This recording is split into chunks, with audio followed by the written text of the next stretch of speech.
LGBTQ 1 Minute News. Let's queer up the USA view. Missing trans student from NKU, Murry Foust, found dead after weeks-long search in Kentucky. The body of missing Northern Kentucky University student Murry Foust has been found nearly a month after they disappeared from Covington, Kentucky.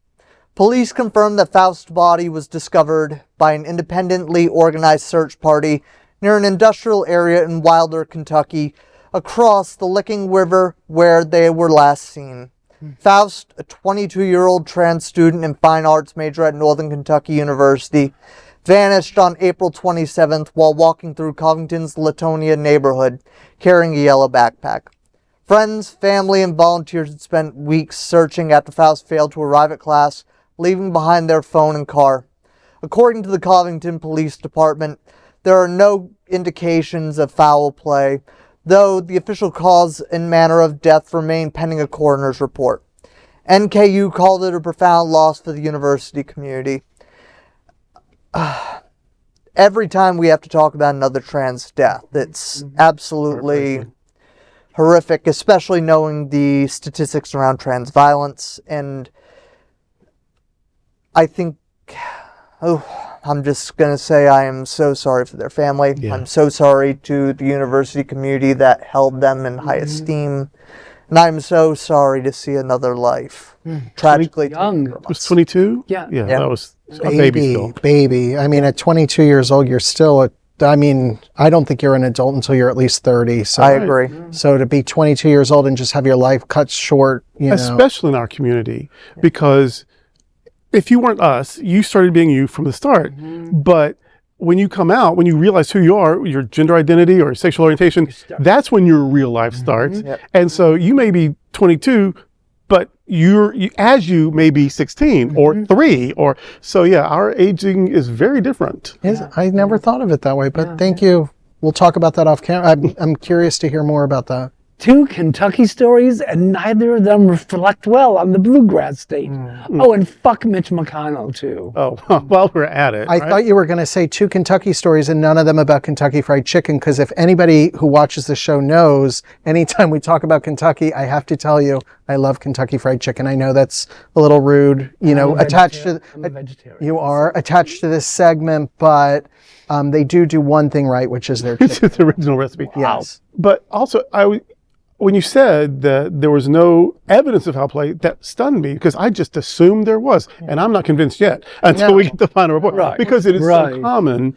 But even if it's self-harm, why would someone feel it? Because of all the hatefulness, probably bullying, right? Or exactly. So I'm, to stop all of this hatefulness, we're going to have to see people as people. We're going to have to start humanizing humans.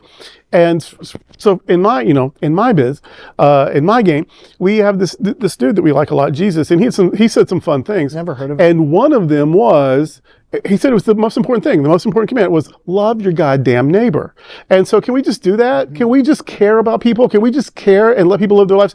But the hatred taught in churches and synagogues and not so much synagogues and mosques and all these, and then from politics, all this hate that we give, they turn people into issues, and you get to have opinions about issues, and you get to be mean about issues, about your opinions, but these are people.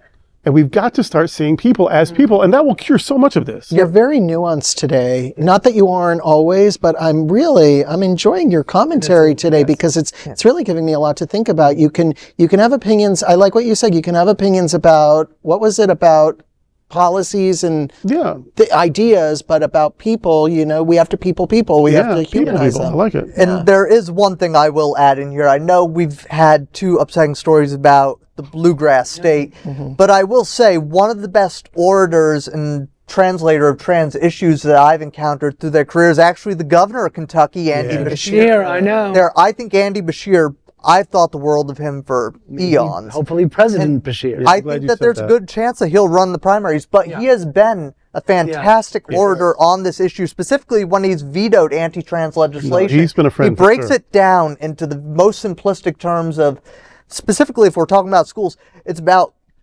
legalizing the bullying of one group of students over another. And it's about breaking down the core fundamental issue down to really what it's about, which is about pitting humanity against each other. And I just, it's said, one of those well things said. where we've had stories about Kentucky being negative, but we do have to point out one highlight, and it's the fact that they were smart enough to elect Andy have a Beshear as their great governor governor. twice. Absolutely. That is an Latonia. LGBTQ 1-minute news story. There is no other queer nonprofit media platform like this in the entire world. Support our LGBTQ stories by sharing them and subscribing to Queer News Tonight.